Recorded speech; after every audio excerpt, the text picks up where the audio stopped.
Good morning to all of you. आज हमारा चर्चा का विषय है भारतीय राजनीति में जाति का प्रभाव एवं भूमिका, impact and role of caste in Indian politics. सामान्य तौर पर यह स्वीकार किया जाता है कि भारत में राजनीतिक व्यवस्था तथा सामाजिक व्यवस्था एक दूसरे को प्रभावित करती है। सामाजिक व्यवस्था के महत्वपूर्ण पहलुओं में जातिवाद एक महत्वपूर्ण पहलू है जो कमोबेश पूरे राष्ट्र में राजनीति को प्रभावित करता है। भारतीय राजनीति में जाति की भूमिका कितनी महत्वपूर्ण है, इस प्रश्न पर भारतीय राजनीतिक व्यवस्था के अध्ययन करने वाले रुडोल्फ हार्डग्रेव जैसे पश्चिमी लेखकों का यह मत है कि भारतीय राजनीति तथा प्रशासन पर जाति का प्रभाव बहुत अधिक है। रुडोल्फ ने तो जाति को आधुनिकीकरण तथा संसदीय जनतंत्र की कार्यशीलता में सहायक बताया है। भारत को आजादी मिलने के साथ ही संविधान में भारतीय राज्य व्यवस्था के कुछ लक्ष्य निर्धारित किए गए हैं और इन लक्ष्यों की स्पष्ट चर्चा भारतीय संविधान की प्रस्तावना में किया गया है। ये लक्ष्य हैं लोकतांत्रिक, गणतंत्रात्मक, धर्मनिरपेक्ष व्यवस्था, देश के सभी नागरिकों के लिए स्वतंत्रता, समानता और भ्रातृत्व, सामाजिक, आर्थिक और राजनीतिक न्याय, व्यक्ति की गरिमा, राष्ट्र की एकता तथा अखंडता। जहां एक तरफ धर्मनिरपेक्षता, राष्ट्र की एकता और अखंडता बनी हुई है तथा स्वतंत्रता, समानता और भ्रातृत्व अब भी हमारे मुख्य आदर्श बने हुए हैं, परंतु दूसरी तरफ यह कह पाना संभव नहीं है कि लोकतांत्रिक व्यवस्था और राष्ट्रीय एकता तथा अखंडता की दृष्टि से स्थिति पूर्णतः संतोषजनक है या हमने स्वतंत्रता, समानता और भ्रातृत्व के आदर्श को प्राप्त कर लिया।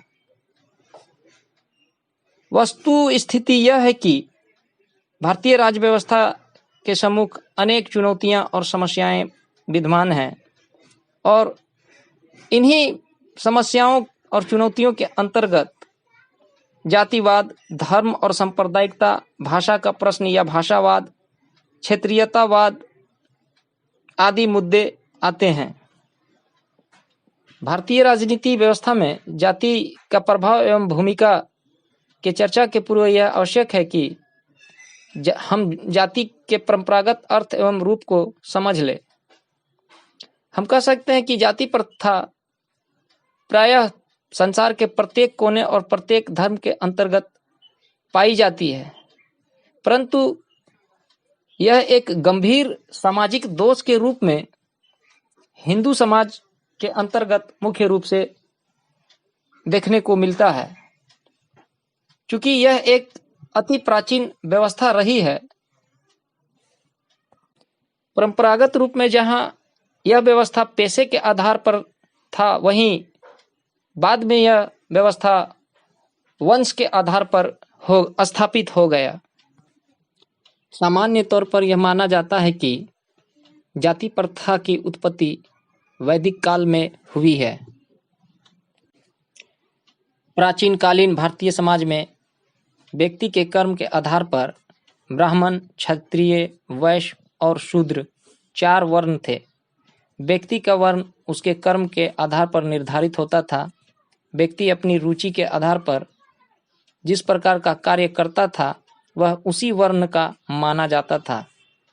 एक ही परिवार में कई वर्णों के लोग हो सकते थे, अर्थात एक ही पिता के 2 पुत्र अलग अलग वर्णों के हो सकते थे। कोई भी व्यक्ति अपनी आवश्यकता अनुसार अपना कर्म बदलकर अपना वर्ण बदल सकता था।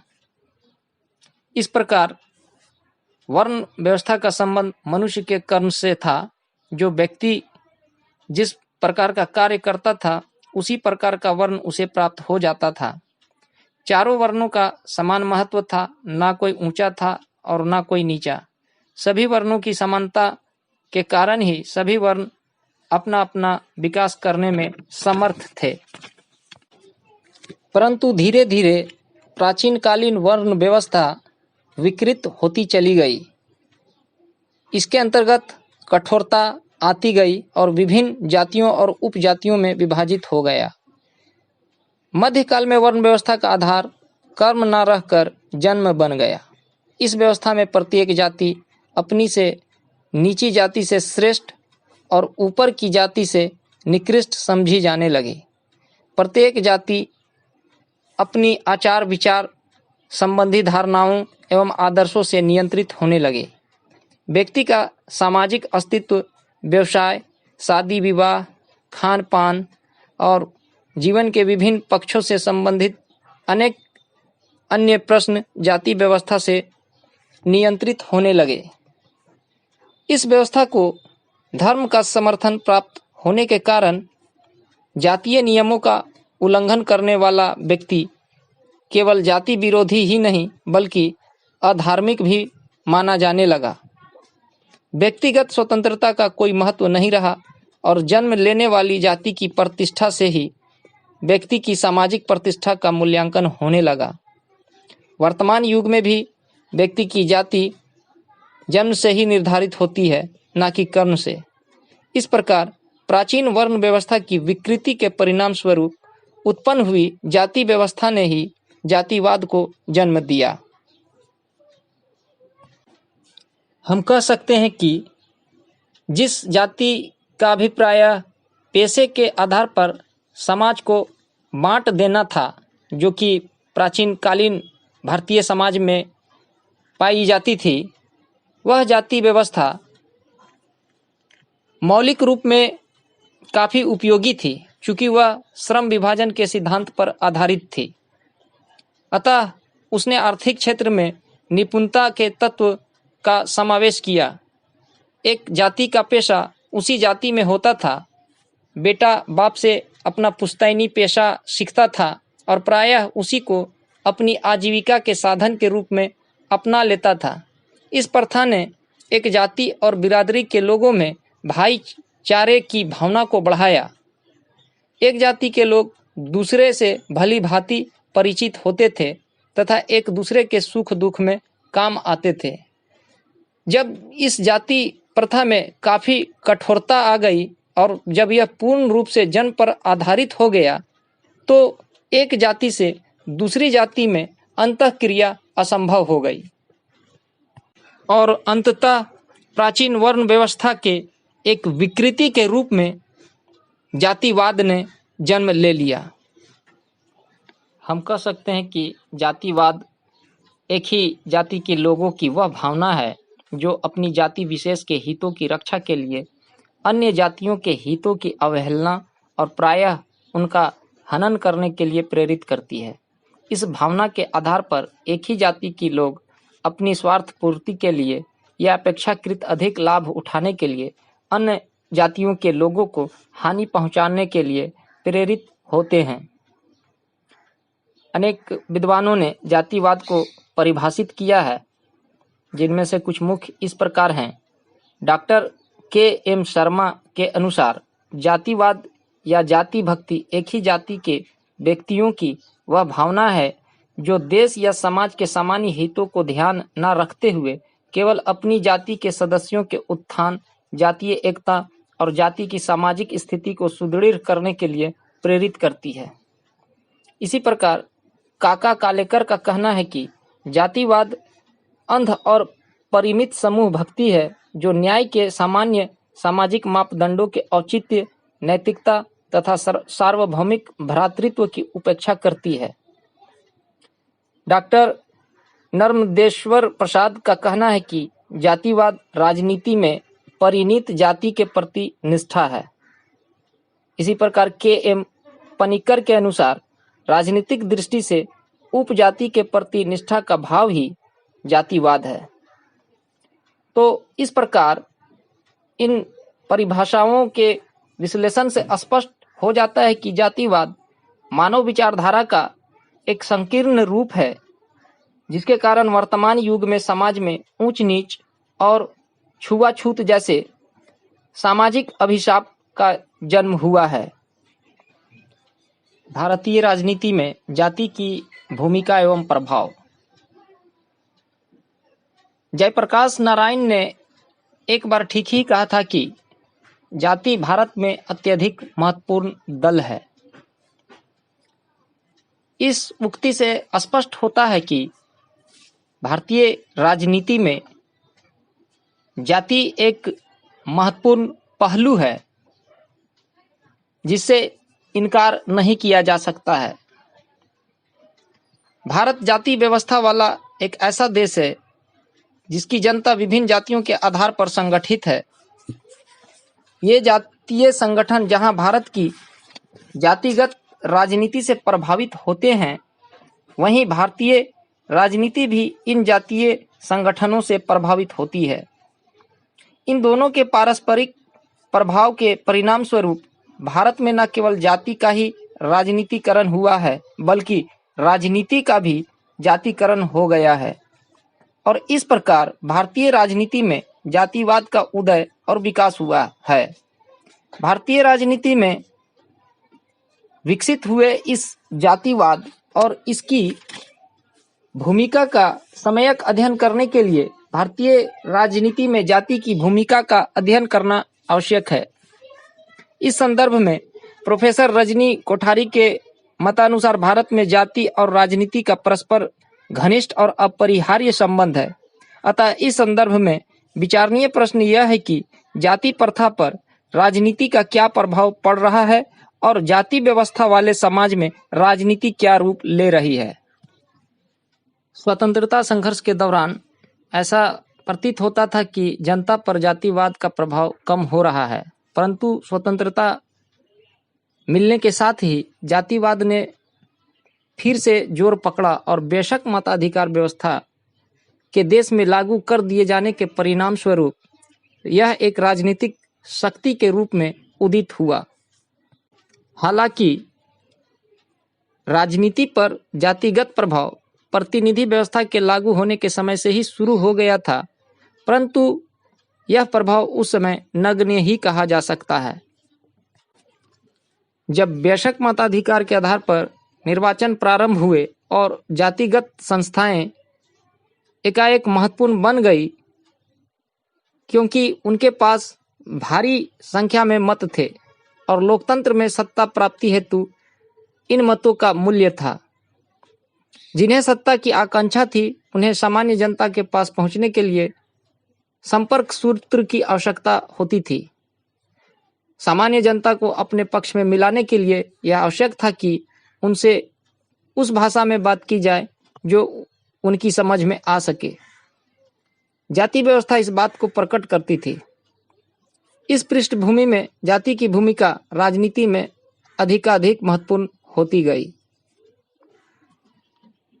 दूसरी तरफ भारत को स्वतंत्रता मिलने के पश्चात हमारे नेताओं ने जाति व्यवस्था के दुष्परिणामों से बचाव के प्रयत्न शुरू किए और इसी संदर्भ में भारतीय संविधान में अनुसूचित जाति, अनुसूचित जनजाति तथा पिछड़ी जातियों के सामाजिक और आर्थिक हितों की रक्षा के लिए आवश्यक प्रावधान किए गए। कानून के लिए सभी को समान बनाया गया और इन निर्बल लोगों के लिए नौकरियों में आरक्षण की व्यवस्था की गई।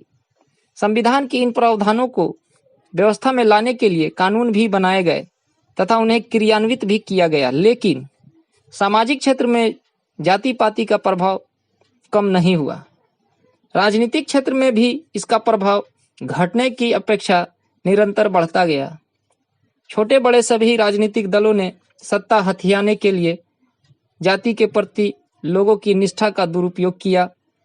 जाति की संख्या या बहुमत के आधार पर जाति विशेष के लोगों को प्रत्याशी बनाकर जातिगत और सामुदायिक रूप से लोगों की भावनाओं को उभारा गया।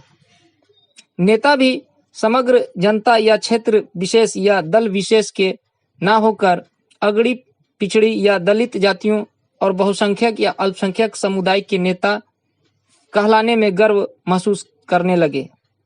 कोई भी राजनीतिक दल ऐसा नहीं था जिसने जातियों के ध्रुवीकरण में भाग ना लिया हो। राजनीतिक दलों ने देश के सम्मुख उपस्थित जटिल समस्याओं को मुद्दा बनाने की बजाय जाति पाति जैसे संकुचित दृष्टिकोण को बढ़ाया। राजनीतिज्ञों ने जाति पाति के नाम पर मात्र उम्मीदवारों का चयन ही नहीं किया, बल्कि मंत्रिमंडलों के निर्माण में भी जाति पाति को बढ़ावा दिया। देश हित के बजाय प्रत्येक अपना वोट बैंक मजबूत करने में लग गया, जातियों और उपजातियों के संगठनों में वृद्धि होने लगी। प्रोफेसर रजनी कोठारी के मतानुसार भारतीय जनता जातियों के आधार पर संगठित है, अतः न चाहते हुए भी राजनीति को अपरिहार्य रूप में जाति संस्था का उपयोग करना ही पड़ता है। इस प्रकार राजनीति जाति को अपनी परिधि में खींचकर अपने प्रयोग में लाने का प्रयास करती है, जिसके परिणाम स्वरूप जातीय संगठन धीरे धीरे राजनीतिक संगठन का रूप ले लेते हैं और राजनीतिज्ञों को जातीय आधार पर संगठित राजनीतिक संगठन सरलता से ही प्राप्त हो जाते हैं, जिनको वे सत्ता प्राप्ति हेतु उपयोग करते हैं। दूसरी ओर जातियों को भी राजनीतिक व्यवस्था में भाग लेने का अवसर प्राप्त होता है। निर्वाचन के समय जातिगत समुदाय प्रस्ताव पारित करके राजनीतिज्ञों और राजनीतिक दलों को अपनी जातिगत समर्थन की घोषणा करके अपने जातीय हितों को सुरक्षित रखने का प्रयास करते हैं। इस प्रकार जातियां प्रत्यक्ष रूप से संगठित होकर राजनीति में भाग लेती है और अंत में राजनीतिक शक्ति बन जाती है। भारतीय राजनीति में जातिवाद की भूमिका को कुछ महत्वपूर्ण शीर्षकों के अंतर्गत विश्लेषण किया जा सकता है। जैसे पहला, निर्णय प्रक्रियाएं।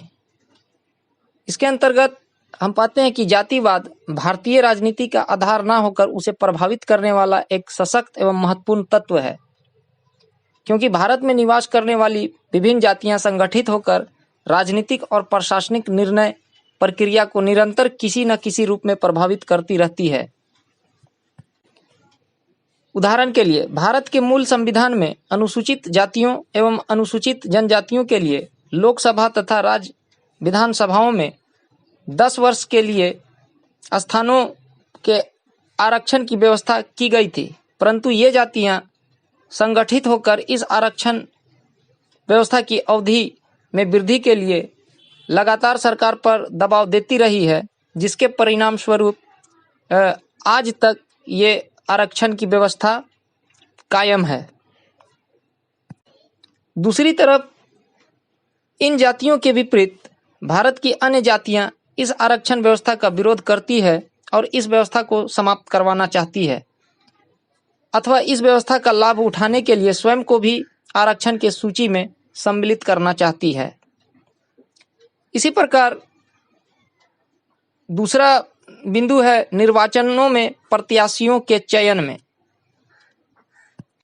इसके अंतर्गत हम कह सकते हैं कि भारत में सभी राजनीतिक दल निर्वाचनों के अवसर पर विभिन्न निर्वाचन क्षेत्रों के लिए प्रत्याशियों का चयन करते समय संबंधित निर्वाचन क्षेत्र में जातिगत गणित का पहले विश्लेषण करते हैं तथा विभिन्न जातियों के मतदाताओं की संख्या को आधार मानकर प्रत्याशियों का चयन करते हैं। इसके अतिरिक्त सभी राजनीतिक दलों में जातीय आधार पर अनेक गुट विद्यमान हैं। हम पाते हैं कि राजनीतिक दलों तथा उनकी कार्यप्रणाली में भी जातिवाद की प्रभावशाली एवं निर्णायक भूमिका रहती है। इसी प्रकार मतदान व्यवहार में भी जातिवाद का प्रभाव स्पष्ट रूप से होता है। भारत में निर्वाचन के समय राजनीतिक दल न केवल जातिगत गणित के आधार पर अपने प्रत्याशियों का चयन करते हैं, बल्कि चुनाव प्रचार में जातिवादी भावनाएं उकसाकर संबंधित जाति के मतदाताओं को जातिवाद के आधार पर अपने पक्ष में मतदान करने की अपील भी करते हैं। राजनीतिक दल जातिवाद को अपने चुनाव प्रचार के एक प्रमुख साधन के रूप में अपनाते हुए संबंधित जातियों के मतदाताओं को अपनी ओर आकर्षित करते हैं और अपनी स्वार्थ सिद्धि करते हैं। इससे विभिन्न जातियों के मतदाता जातिवाद से प्रभावित होकर अपनी अपनी जाति के प्रत्याशियों या उन जातियों से संबंधित राजनीतिक दलों के नेतृत्व के पक्ष में मतदान करते हैं। इस प्रकार भारत में जातिवाद की मतदान व्यवहार के आधार के रूप में भूमिका रहती है। इसी प्रकार भारत में राज्य राजनीति में भी जाति का प्रभाव काफ़ी अधिक देखने को मिलता है। माइकल ब्रेचर के अनुसार अखिल भारतीय राजनीति की अपेक्षा राज्य स्तर की राजनीति पर जातिवाद का प्रभाव अधिक है। किसी भी राज्य की राजनीति जातिगत प्रभाव से अछूती नहीं रही है। बिहार, उत्तर प्रदेश, केरल, तमिलनाडु, आंध्र प्रदेश, तेलंगाना, राजस्थान और महाराष्ट्र राज्यों की राजनीति का अध्ययन तो बिना जातिगत गणित के विश्लेषण के कर ही नहीं सकते। इस प्रकार इन सभी विवेचन से स्पष्ट है कि भारतीय राजनीति में जातिवाद की प्रभावशाली, सशक्त एवं निर्णायक भूमिका रही है। भारतीय राजनीति में जाति की भूमिका का मूल्यांकन करना अत्यंत कठिन कार्य है, क्योंकि कई लोग जाति को राजनीति का कैंसर मानते हैं। जाति प्रथा को राष्ट्रीय एकता के मार्ग में बाधक माना जाता है, क्योंकि इससे व्यक्तियों में अलगाववाद की भावना जागृत होती है। राष्ट्रीय हितों की अपेक्षा अपने जातिगत हितों को वे अधिक महत्व देने लगते हैं। दूसरी तरफ अमेरिकी लेखकों रुडोल्फ का मत है कि जाति व्यवस्था ने जातियों के राजनीतिकरण में सहयोग देकर परंपरावादी व्यवस्था को आधुनिकता के सांचे में ढालने का कार्य किया है। वे लिखते हैं कि अपने परिवर्तित रूप में जाति व्यवस्था ने भारत में कृषक समाज में प्रतिनिधि लोकतंत्र की सफलता तथा भारतीयों की आपसी दूरी कम करके उन्हें अधिक समान बनाकर समानता के विकास में सहायता दी है। राजनीति के अंतर्गत जाति के प्रभाव का एक अन्य पक्ष यह भी है कि यदि एक और जाति ने समाज को टुकड़ों में बांटने वाला तत्व की भूमिका अदा की है, तो दूसरी ओर इसे जोड़ने वाले तत्व का भी कार्य किया है, जिसकी ओर कम ध्यान दिया गया है। भारतीय समाज में जाति प्रभावदायक संपर्क सूत्र तथा नेतृत्व और संगठन का आधार प्रदान करती है और उन व्यक्तियों को भी प्रजातांत्रिक प्रक्रिया में भाग लेने की क्षमता प्रदान करती है जो परंपरागत दृष्टि से समाज के निचले स्तर पर हैं। निष्कर्ष रूप में कहा जा सकता है कि जाति प्रथा किसी न किसी रूप में विश्व के हर देश में पाई जाती है और विश्व के अन्य देशों की तुलना में भारत में हम कह सकते हैं कि जाति का तत्व अधिक प्रभावशाली स्थिति में दिखता है। आधुनिकीकरण की प्रवृत्तियों के परिणाम स्वरूप जाति का तत्व लगभग पूर्णतः समाप्त हो जाएगा, यह सोचने का कोई आधार नहीं है, क्योंकि कोई भी सामाजिक तंत्र पूर्णतः समाप्त नहीं हो सकता। राजनीति में जाति के तत्व का प्रभाव बना ही रहेगा, क्योंकि राजनीति का खेल शून्य में नहीं खेला जा सकता है। यह खेल सामाजिक जीवन में ही संचालित होता है। राजनीति में जाति के तत्व की भूमिका है और बनी रहेगी, परंतु आवश्यकता इस बात की है कि जाति का तत्व अपनी सीमाओं में रहे।